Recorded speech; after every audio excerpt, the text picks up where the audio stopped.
been through it all. I could never fall. You know I stand tall. I be on the road. When I'm speaking through the mic, I protect my soul. What's good, you guys? Welcome to season 2 of For the Underdogs. This is the first official episode of the second season, and I'm super excited because I got my boy DJ Foster here. DJ is the manager of player development at Arizona State, and we played together in college for a few years. And I've known DJ, I was just talking about, I've known DJ going on 12, 13 years now. And that's crazy to think about. That's a crazy stat. You know, a lot of people don't even, a lot of people's friendships don't last that long. Yeah. I want to get right into it because we've always had great conversations, but I've never asked you, what was the expectation like of being labeled the hometown hero? You're from Arizona, went to Saguaro High School, and then chose to stay here and play at Arizona State. What was that pressure like for you? Was there any pressure? Oh, it was an interesting journey because I think people assumed I grew up an Arizona State fan, which is incorrect. Not saying I didn't watch them on TV and stuff, being a local kid, but generally I did not. But as I started getting into my journey, senior year, all these offers, ASU was my first offer, my sophomore year. And at the time was Coach Erickson and all that staff that you were with. Yeah. And locally, they would do a high school player of the week every week. It was like a booster club, Sun Devil club. And I was getting player of the week every week. So I would be going to lunch every week throughout the fall with all these boosters and donors and stuff that were around. Coaches would be there and stuff like that. Hopefully I don't get no one in trouble. They're all long gone. You good. I don't know what's legal and illegal now at the time. But fair game, I think the curiosity of ASU started happening then. And then, going down to the wire, when I made my commitment date, not many people know this, I committed on January 27th, which was my sister's birthday. And for a lot of people that don't know, I lost my sister when I was 15, my sophomore year in high school. And ASU was my first offer after she passed away. Man, I just got chills, bro. And hold on. I just got chills because we've never spoke about that. I lost my brother when I was 15. Yeah. About to turn 16. Wow. I didn't know it was that age either. In high school football. I was playing high school football at the time. Yep. I had Utah as a commitment already, but Arizona State came into the picture after that. It's crazy, that connection. Yeah, that's crazy. But it's wild. Go ahead, tell your story. And, it was one of those things where I was, took my 5 official visits, enjoyed them all. I was just not ready to leave home. I could not leave home. Me and my sister, it was just us two. And it came down to, I just could not leave my mom. So that's how it originally started. And then a lot of the coaches that I was getting offered and recruited by, that whole staff was changing. Oregon, USC, there was a lot of rotation in the Pac-12 at the time. And Coach Graham and Mike Norvell got hired. And I knew it's like if I had to start over somewhere with the new staff, the way that they sold me and trusted me to come in and be a person that they would focus on, I just couldn't pass that opportunity as well. That's crazy. I remember everyone talking about how dynamic of a player DJ Foster was. And at the time, I'm a sophomore in college. Yeah. I'm an upperclassman. And I'm like, man, who's this kid? Who's this kid that everyone's talking about? And there was always this battle of like California players. I was going to say this. California versus Arizona, you know what I'm saying? And I remember being in my dorm room and I'm like, let me find out who this kid is. Type in DJ Foster. I'm watching your highlights. I'm like, oh, hey, he runs hard. But like you said, it was that Cali, Arizona. Everyone from California is like, oh, y'all don't play nobody. You're bums. So I get there. I'm fighting with all of our LA teammates. Yeah, for sure. But I think with that, it was a chip on my shoulder too. Being that hometown person, labeled as hometown hero, I wanted to prove to my teammates first. I didn't even care about the city. I was like, let me prove to my teammates that like I belong and I could play. Yeah, because Coach Graham did have high expectations for me, so that was a big thing as well too. How was it dealing with those expectations? Did you feel the pressure though? Like, you're coming in. Of course, you wanted to play. Like, was there any type of? Did you have those moments of doubt, or what was it? Yeah, it was tough. There were moments, but I also knew that whatever process played out is what would be meant for me. I didn't want it to be rushed. I didn't want it to be handed to me either, just because I was the local recruit in his first class. Like, I wanted to truly earn that. So that was my biggest thing, kind of going through that journey of summer to training camp. I was like, let me earn my teammates and my coaches' respect. Yeah. And then whatever I get as a freshman, cool. The fact that I'm playing is awesome. So I don't think I try to not put too much pressure on myself. When it got to season, though, and I started getting those reps, so it was one thing of, envisioning, okay, I may be playing stuff. And then when I actually was playing and we were having success as a team, we had a lot of pressure on ourselves as a first-year staff with Todd Graham. And then obviously the disappointing year before you were there, I was a senior in high school. But, I think the tide turn of like, okay, we really have a team. And then I started feeling that a little bit. And then you start going to games, seeing more people come, more people it does start to transition a little bit of like, I got to perform. And nor do I want to mess this up either. It's interesting because I didn't feel, when I was in college, I didn't feel like I had any pressure on me. Yeah. Like, I just played. Yeah. I knew that we worked hard as hell in college. Like, and I trusted that the work that we were putting in would translate on the field. Until I got into the NFL was the first time that I started noticing the anxiety or that pressure feeling when it came to practicing or playing. Yeah. Because of the dynamic of the NFL. And we got a chance, fortunate enough, to spend some time together in New England, which was a whole experience within itself. It was. And I want to talk about that because that was your rookie year. And you go undrafted, get to New England, and the culture there is just, it's a culture shift. What was that like for you? Honestly, I enjoyed it. I thoroughly was like, I was excited to be a part of that. Because Graham, it was militant a little bit, a lot of structure. But for some reason, that helped me being in New England. I felt like it was something I could grasp and kind of jump on that train. Yeah. That order and structure, I think, helped me a lot. It almost was a harder transition for me later in the career when I went to the Cardinals and stuff because it was complete opposite. So I really enjoyed my time in New England. I think that was a huge step for me. When we talked about, being from Arizona, going undrafted. Not many people know when you go undrafted, you get to choose where you want to go, depending on who wants you to come. How was that process? I mean, you're getting to choose from staying home. Did you have the opportunity Arizona. So again, it was the Cardinals, Houston, and New England. Yeah. So you had about 30 to 45 minutes after that last pick in the draft to decide. So I'm on the phone with my agent. I'm talking to my family and friends, trying to make this life-changing decision. Were you enjoying that experience of making that decision? No, it was terrible. That was a lot of anxiousness because you're also waiting for your name to get called in the draft. So you're processing the fact that you didn't get drafted. So I'm like, okay, that chapter's closed. Now I got 45 minutes to decide what this future looks like. And I think how expedited that process was a lot. But, I think that's when you just rely on your people that are around you. And I knew I wanted to get far away from home because we talked about the hometown part. I'm like, I've never felt in my young adult life leaving home. Yeah. I need to feel that. And so I'm glad I was real with myself at that point because I could have took an easy way out. For sure. Said, let me just go to the Cardinals home, and kept this energy of, but how I finished my career at ASU, there's a lot of trials and a lot of things going on where I'm like, I need to go and remove myself from this space. I wish I had the perspective, like going through the draft, I was stressed out, bro. Yeah. Yeah. Like, everything stressed me out, and looking back on it, I wish that I had the perspective of just enjoying the process. Like, but you don't know what you don't know. You know what I'm saying? Like, as a kid, you want to be a professional athlete, and then you start to realize this is really a business. Like, this is not for play anymore. I mean, it is, but it's not, Yeah.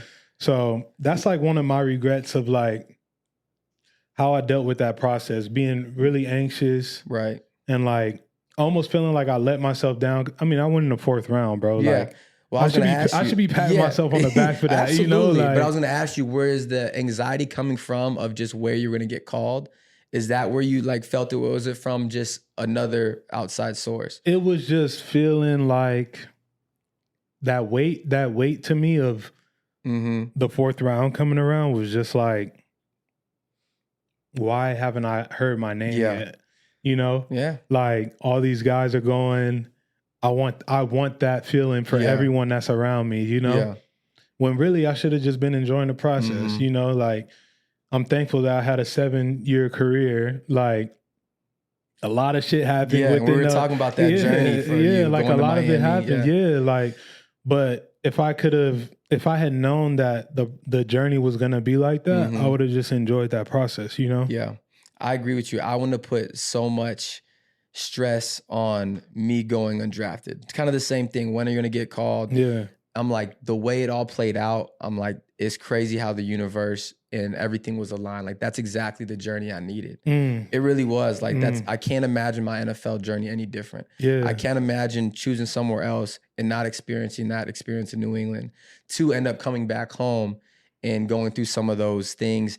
And I went through some real life stuff that I wouldn't have got answered if I didn't come back home. But I was able to get to that point by leaving. So it's just, to your point, it's crazy when you just take a step back and just let it happen. That's dope. So you never had the feeling of any type of regret within how your career turned out. You were just at peace with it. I was at peace with it. The only thing that I wish I would have done differently, and we've talked about this, of just truly working on my mental while I was in the game. I think, and we'll talk about my career now, that perspective has helped me a lot with these young men that I work with now, because that's the one regret I wish I would have did more, of not trying to just be a man about it and like, oh, I'm fine, I'm doing this, I'm just gonna grind through it, well, I'll be okay. Like I feel like I could have capitalized on certain things more when I was in the NFL. Yeah, no, that's interesting as well, because I've said it before. I think what's hard is like you have guys that can manage both, right? Yeah. You have guys that can focus on the mental side of their well-being, and you have guys that can play football at a high level. Yeah. Like for me, I felt like I had to be straight football. Like, I could not. If you went that other route, and maybe it would have turned me into a better player, you know, but I just didn't feel like I could do both. Like the only way I could deal with anxiety, depression, anything that I felt going on was to get in the gym. Football, get in the gym and work harder. Like, that's what I'm lacking, you know? When really like, until I got to Tennessee in like my 5th, 6th year, where I really started diving into my mental health with Darren Treasure. Yeah, we talked about that. Which was huge, like from a standpoint of like performance. Like he helped calm me down to a sense of like, I can go play freely, which I hadn't felt since college. So I was grateful for that. But I would say that's a regret of mine too. Like I wish that I took that piece just as serious, because I feel like, you know, it was crazy. My rookie year, Caleb Thornhill, who was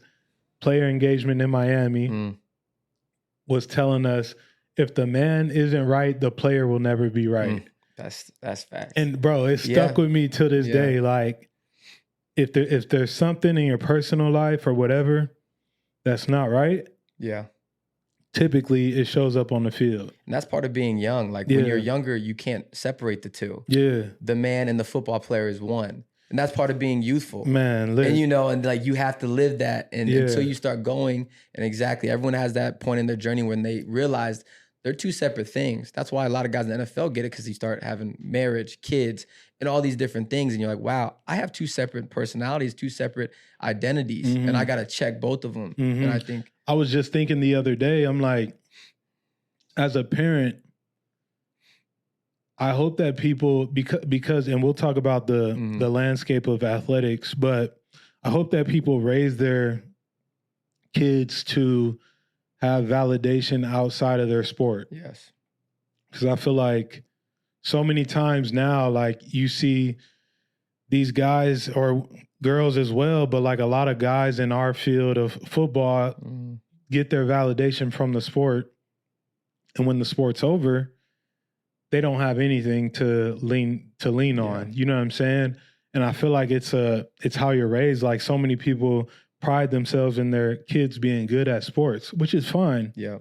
But also raise the person to, be separate from the sport.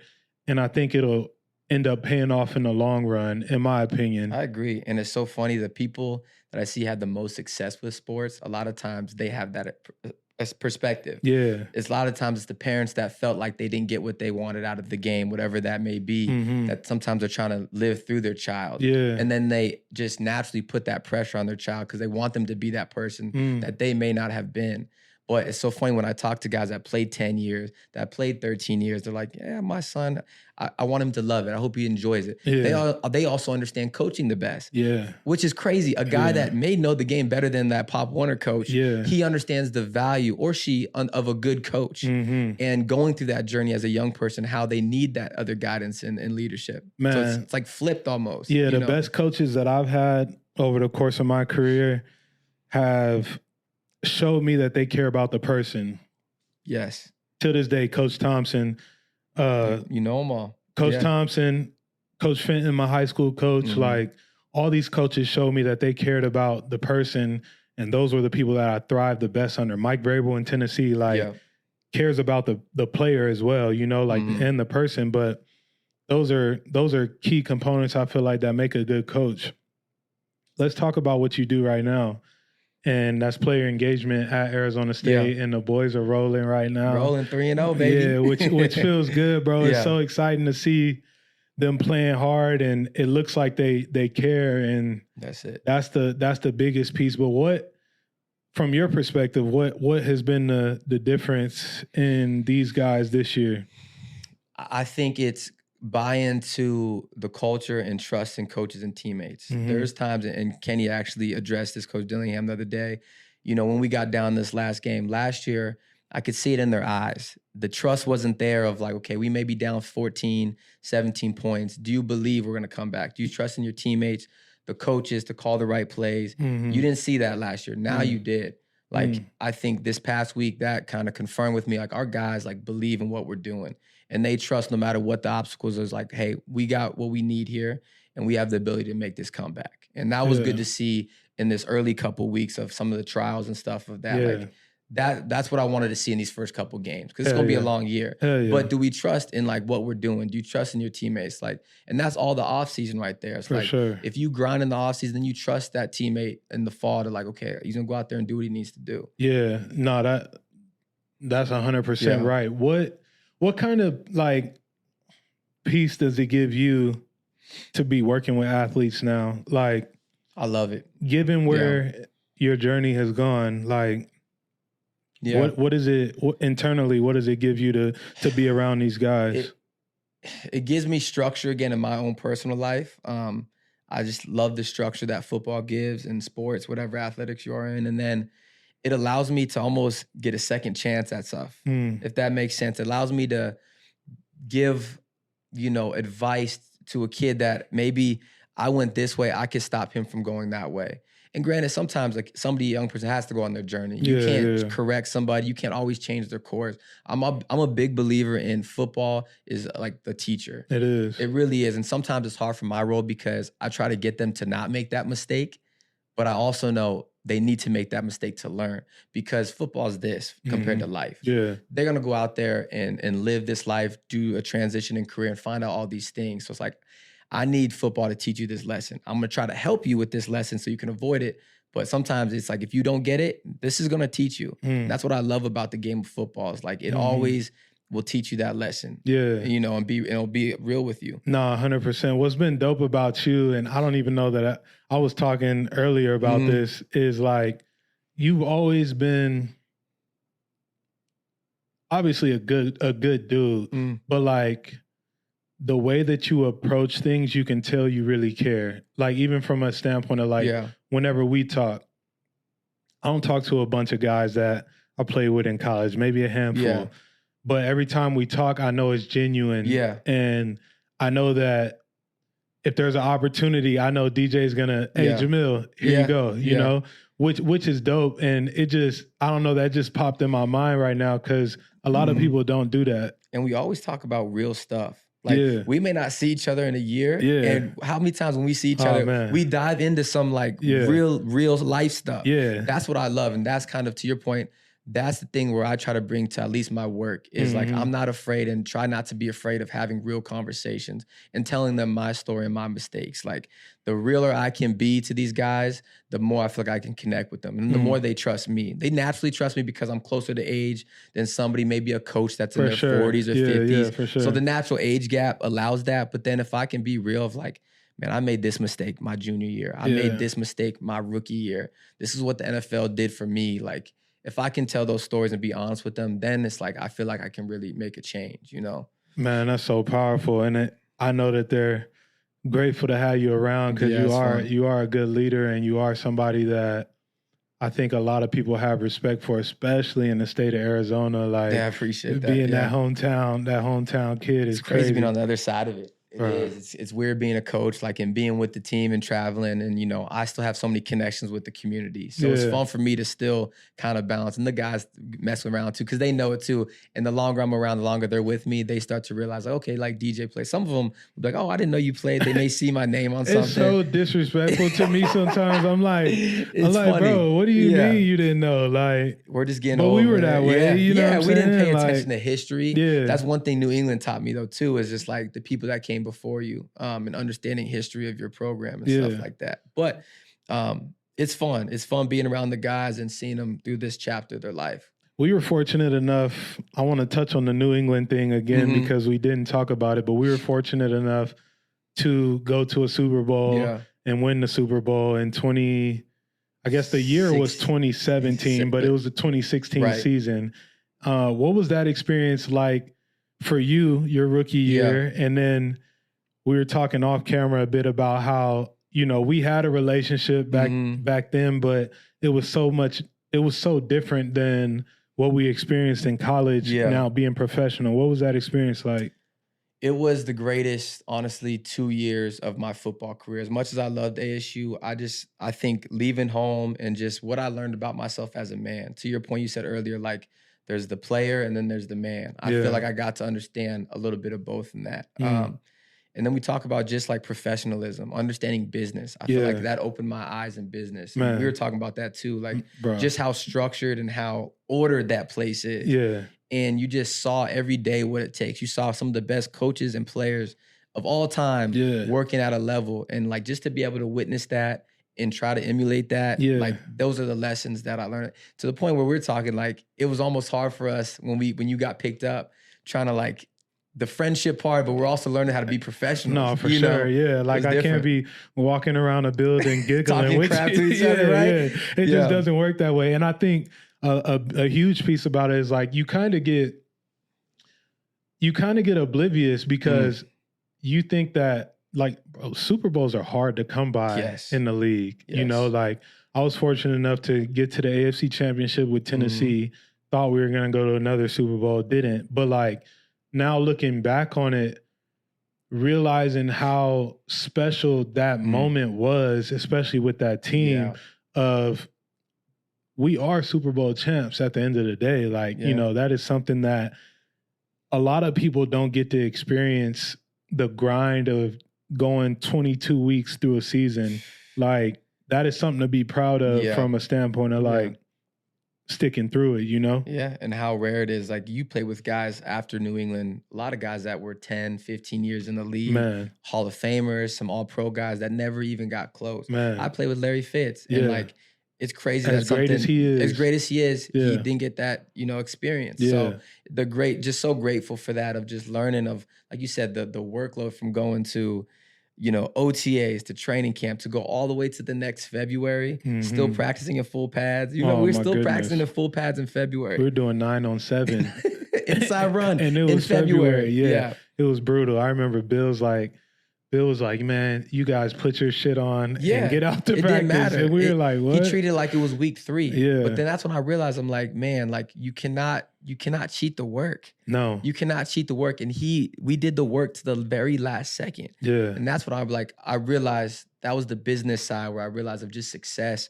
and being elite. Like you got to do the work all the way through. Especially in a building like that, like you stick out like a sore thumb if you're not, you know, falling in line with how people are working, you're going to be out of there, you know? And that was eye-opening for me, like being in that corner that locker room Like, damn, and he seeing gone. each week a new name pop up on that locker. Mm-hmm.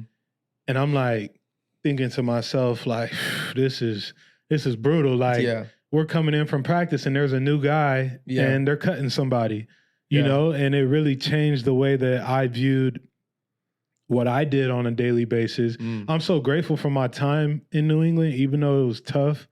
I'm so grateful for it because it helped me have structure as I moved throughout the league.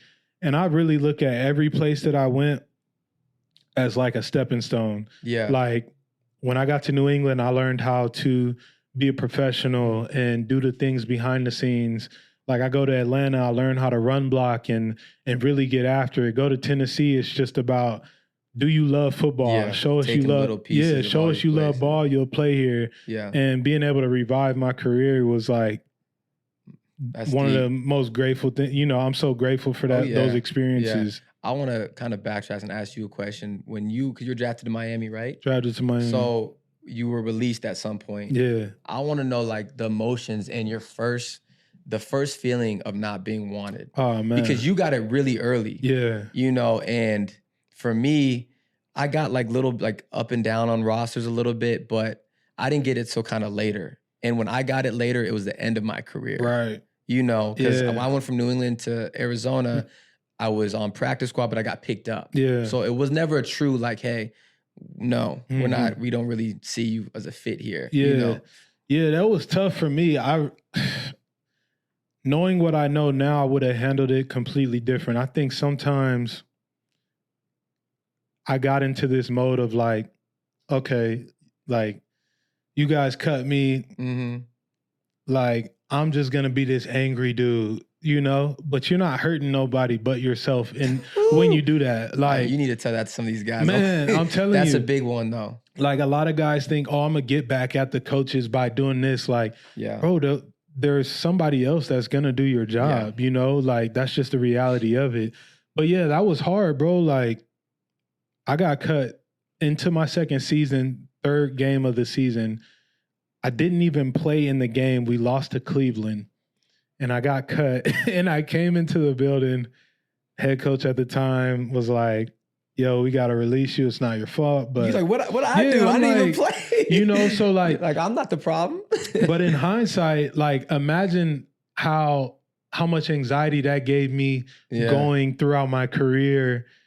If I actually did mess up on something, feeling like it was gonna be my fault, you know, like I got released because of something I didn't partake in. And you didn't even know really what the reason was. No. Maybe just like and they don't give you a reason. No, it's like we need the roster spot. It is Goodbye. what it is, you know? So yeah, bro, it was hard. It was hard dealing with that emotion. And I wish I had some guidance at that time that was older than me to like kind of keep me on track.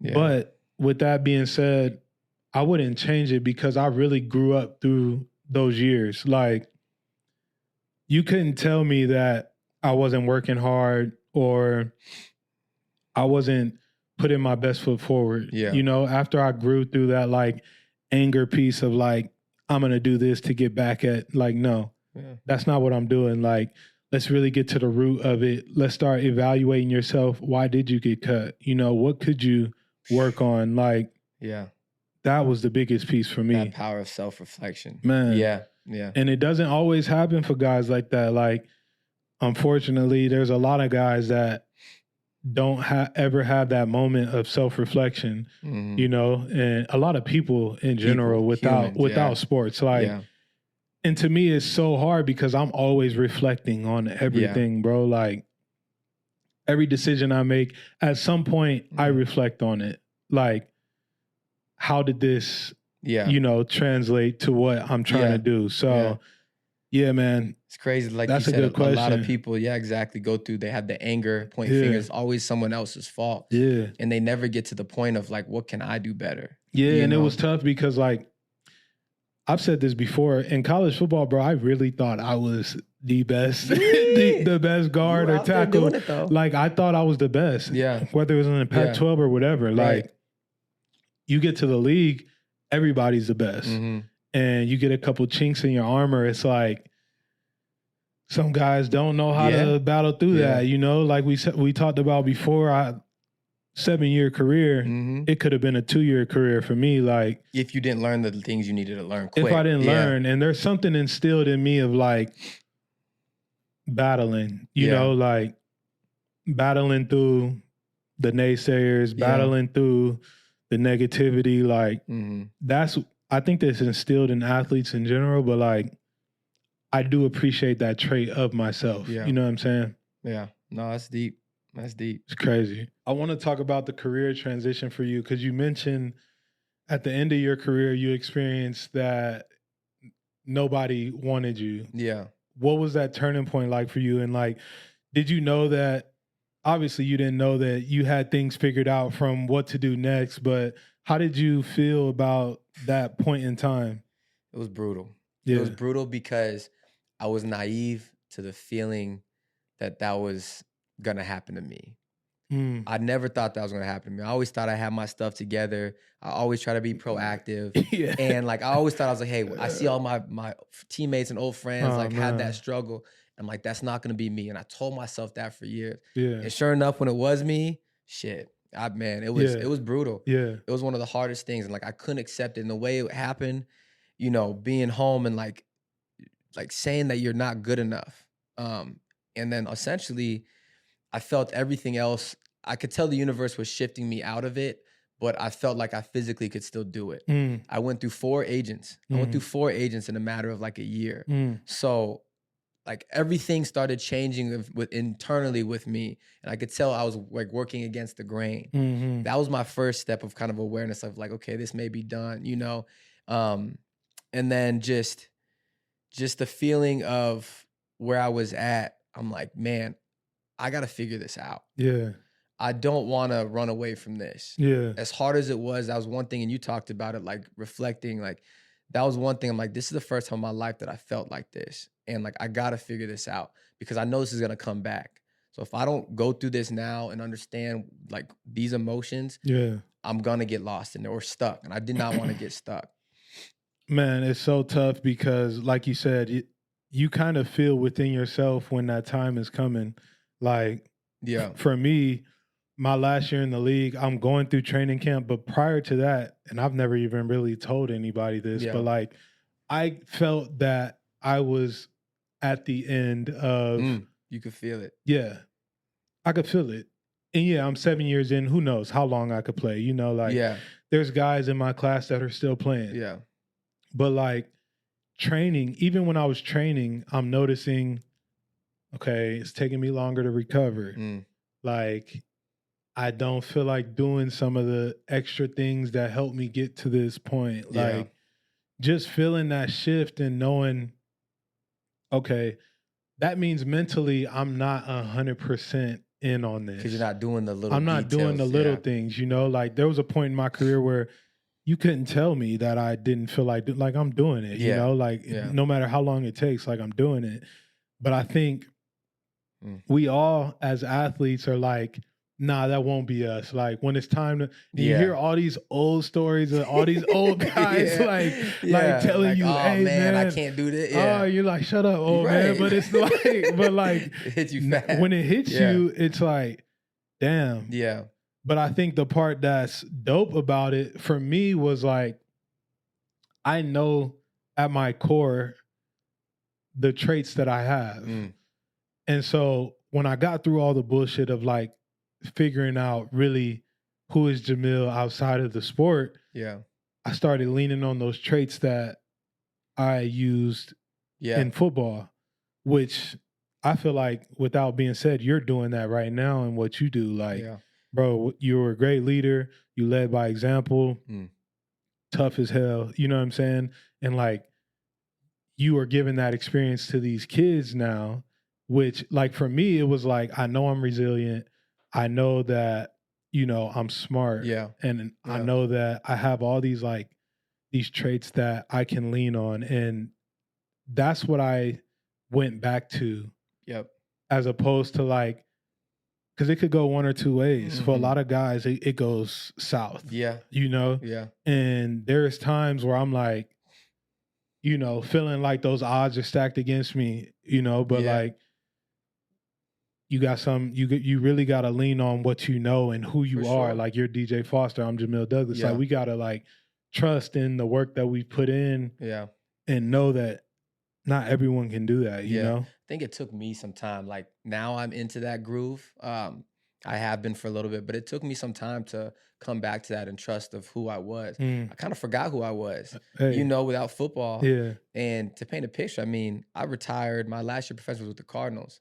So this hometown stuff that you're talking about, to me sitting at apartment, not knowing what to do, not having a number to call, no one calling me, no one cares about that hometown hero stuff. So to start my career, high school, college, and have all this, then to be in my apartment by myself, feel like I have nothing. That was a really reality check. When I'm like, wow, I'm here in this city that gave me so much love, but yet now I'm sitting here feeling abandoned. No one cares about me now that this game of football was taken away. And that's when I realized, like, let me tap into who DJ is as a person. Who are these skills, all these things that I gathered from football? Like, how do I get back into that? And to your thing, like, I try to tell these guys, like, you got to learn to take risks. You got to learn to say yes to things, because you develop all these traits and characteristics, but either you don't know where to implement them into. Even this, like you jumped into this podcast space, like, but you realize you had the skills. You've been on interviews. You've done stuff with media. You realize you had so many characteristics and things to offer to this. So it's like about trusting what you do and who you are, and just finding ways to jump into things. But it's scary to jump into things. Oh, it is scary for sure. I've experienced every emotion behind that, and you're 100% right. I want to talk about where you are now in being a dad. And I know it's a touchy subject with kids, bro. Anytime you think about kids, it's like, you know, the emotions start rising. But like, you didn't have that when you retired. I had that. So like, to me, I'm like looking at my family every day. And it's like, how do I have to lead? You know? And it's okay. Like, I think sometimes we get in this mode of like, unfortunately, a lot of people think that like, as a man and as fathers, you can't have those down moments. You know, like those moments are gonna happen. Like, you gotta just kind of like ride the wave of emotions with that and do the work, you know? But I say all that to say, I had that piece when I left the game, which was helpful for me to keep pushing. Not go down that route. Go down that route. And we know what that route is. You didn't have that, but you do now. What type of, and your girl dad, shout out to all the girl dads out there. That's right. What type of like perspective, because I know for me it's crazy, but I want to get your opinion on it. What type of perspective has being a father given you in where you are right now in your life? Oh man. You said to do the work. I think that's so important when you have a family. Like when I go home and see my lady, my baby, like I think about like, how can I do the work? Like, what can I do to get better? You don't fall into that trap because you don't really have not only say a luxury, but you really can't. If you want to be the father and husband that you want to be, like, you can't fall into that pit. You can have those moments. And I agree, you need to have those moments with your spouse and whatever it may be, but like doing the work. And that's almost so freeing to me. Like knowing that I have two people at home that love me unconditionally, like knowing that allows me to just do the work and work on those little details. And it's a sense of freedom for me, because I know I'm not just doing it for myself anymore. I'm doing it for other people. And it's like, when you want to give other people everything, these things, people that you love so much, it's like, it makes it easier to go do those little details, because before it's hard to do with yourself. You start questioning things do I need this? Do I want to? It's like, you get those answers a little bit quicker now. And it's like, it's more of a clear tunnel of like, I need to get this done. You know? For sure. And just to kind of touch on it a little more, like being in a male dominated industry as far as like being around college athletes and coaches, like being in those buildings, and then you have to have a skill to go I know home where you're going. to go home and 100%. deal with a little baby girl, Yeah. your wife. You know, like it's just, for me, it took me a while, especially playing. Like it took me a while to be able to turn that off. Like it's definitely a skill you have to develop. And I think the guys that, I mean, the ones that, in my opinion, make the biggest jumps are the ones that notice that they have to turn off that, you know, piece of DJ Foster in the football program as opposed to DJ Foster, the family man. Yeah, that's such a good point, because I didn't have it as a player, and I always wanted to have a family while I was playing. Yeah. I didn't get that opportunity, but I have it now. And that's something, I mean, I've been at ASU for about a year and a half now, and I had to check myself really early on that. I would come home with the same energy or trying to turn it off, because I'm at a circus all day with 18 to 23-year-olds playing music, doing all this stuff. Guy has a drama with his girlfriend. Guy has this. So I'm emotionally drained by the time I get home. Yet I have a 4-month-old baby girl at the time that needs my attention. And tests your patience. Tests my patience. My wife's looking at me like, I need you to help. I've been with this crazy girl all day. I need you to alleviate some of this from me too. And then selfishly, I'm like, well, I'm just at work all day. I'm doing X, Y, and Z. Like, to understand, like, I can't come home. It's not kick my shoes off and relax. Like, to sit in the garage. And I always thought that was funny, the visual of like the husband sitting in the garage, like taking a deep breath. But I get it's it. Real. It's real. Yeah. So like I started doing that. I would sit in the garage and tell myself like to switch hats. Yeah. To take my moment to collect my thoughts and switch hats. And like the moment I open that door, to come in with some good energy. Yeah. And when your child is so young, it's hard. You never know what you're coming into. For sure. And you still don't. But like now it's like, I get to come into seeing this little girl sitting there, like just, you know, it's crazy. Yeah. Like, to sit there and see somebody that's just so excited for you to come home. Oh, man. No matter what my day was, like to see a human to just sit there and just be so excited for you to come home. Like you can't describe that feeling to anybody. Nah, bro. You know? And I told you I was gonna not try to cry, but bro. It is crazy. It's the best feeling ever, dog. So you said to be around like all these alpha males all day. And then there's a soft spot to come home, and it just hits you every time. Yeah, and it's a crazy feeling. It really is, you know, because you don't expect it, man. Like you don't, and you always hear like, but it's like I've never felt that. We've been in this cage all of our lives of battle of like figuring stuff out, and then to like come home and just like be in this pure bliss of calmness, and you know, like. It doesn't matter what else happened throughout that day. No, it don't matter if you had a good day or bad day. That person is there. It's helped me stop thinking too. Yeah, I'm a thinker. I'm a big overthinker. I will evaluate every conversation I have throughout my day, which is good, but it also gives me a lot of anxiety. I used to do that a lot. I used to do that a lot. Like a random conversation with a person, I'm like, why did I say that to that person? But you know, you know what helped me get through this? You know your intentions. Yes. In a conversation. So just trust that your intentions were right. Right. You know, like I used to do the same thing. Get off the phone with a coach, and the coach is like, well, hey, you know, he may say something. And I'm like, oh, why didn't I say, you know? Right. No, like I gotta trust that my intentions were right in that conversation, because it is a piece of anxiety. Like when you have a conversation, then you're backtracking the whole thing. And you can't change it. You can't change it, you know, and you're feeling like, damn, I wish I said this. Like, trust that your intentions are right in that conversation. And that person isn't, 9 times out of 10, that person's not like, thinking about it. Why did he say this? You know, like we just waste our time worrying about external things. Like, no, I know I can have a conversation with anybody. Yeah. And I just got to trust that piece of like, what I say has some, you know, validity to it. So that's crazy, because I've dealt with that in the same sense. Like it's wild. Especially getting into like a new profession. Like, you know, you're always trying to make a good impact and stuff. So, and I'm just a perfectionist sometimes. Like I just want to make sure that, to your point, like trusting who I am and my intentions. That even if something may sound weird, to your point, they probably weren't thinking about it.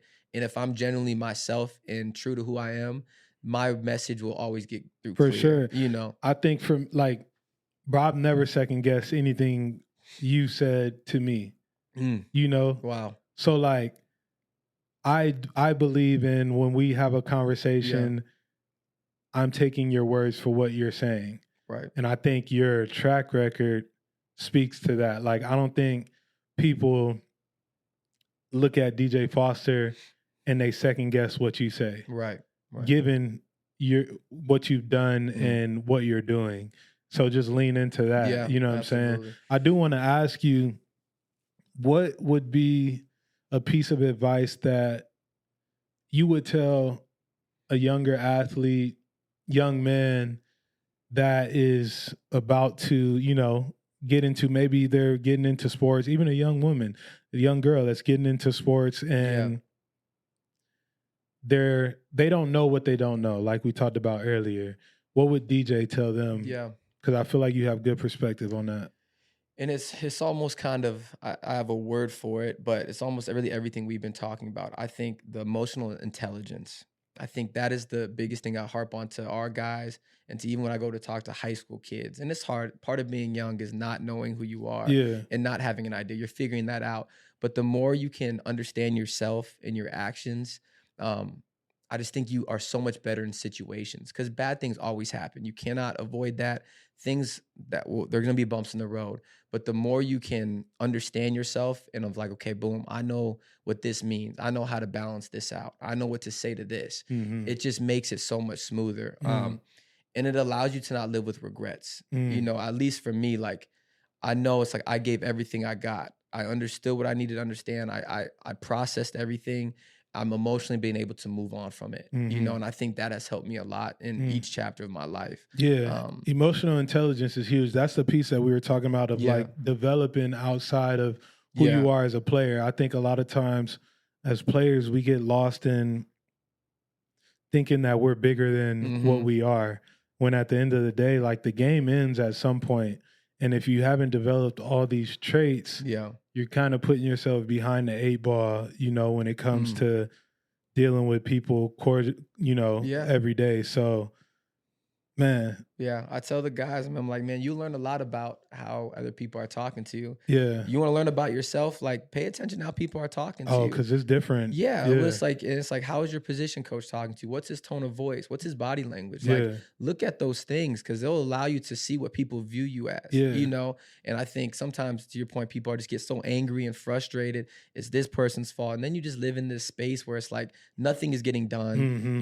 You're stuck where you don't want to be. You're not making progress because it's everyone else's fault. So it's like, open your eyes, listen, and just see what is happening around you. And the guys that I've seen adapt, even them professionally, like they're able to do that so well. They're able to, because you can make an adjustment. You can adjust when you understand how people are viewing you. It's like, okay, he doesn't trust me. Why doesn't he trust me? What am I doing? And then you start going down this, and then you be able to find an answer, you know, instead of just saying like, that coach is dumb. That teacher's dumb. That teacher doesn't get it. It's like, no, well, change how you're acting, figure out what it is, and meet them halfway, you know? No, 100%. That's good advice. Man, this is the first time that we've sat down and had a conversation in 12, 13 years, and I'm super appreciative of you.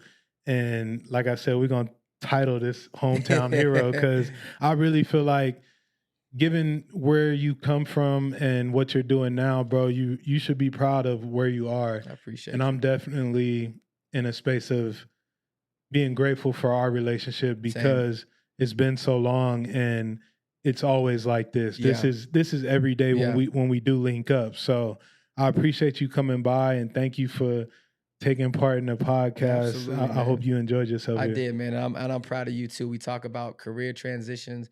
The longer you play, the harder it is. I've seen guys that play 15 years and it's like, they got all the money in the world and they're like, what do I do next? It's hard to find your space, your next space where you can channel your energy. So respects to you for taking the risk of jumping into this. And like you said, man, it's always, the older you get, the more you appreciate real conversations and good people. Whether it's a month, a year, like I always appreciate and grateful for just real conversations with good people. And you're one of those people in my life. My dog. Appreciate you, absolutely, bro. man. My dog. I appreciate you guys listening to For the Underdogs podcast with my boy DJ Foster. I mean, we covered so many topics today: career transitions, emotional intelligence, and just how to kind of navigate throughout life. And I think it's a lot of helpful conversation within this episode. So you guys tune into it and make sure you guys like, subscribe, share all the good things for the podcast.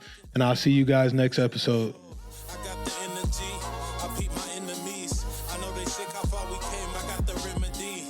I hope the message that I'm spitting really speak to you. If you got it out the mud, what would it be to you?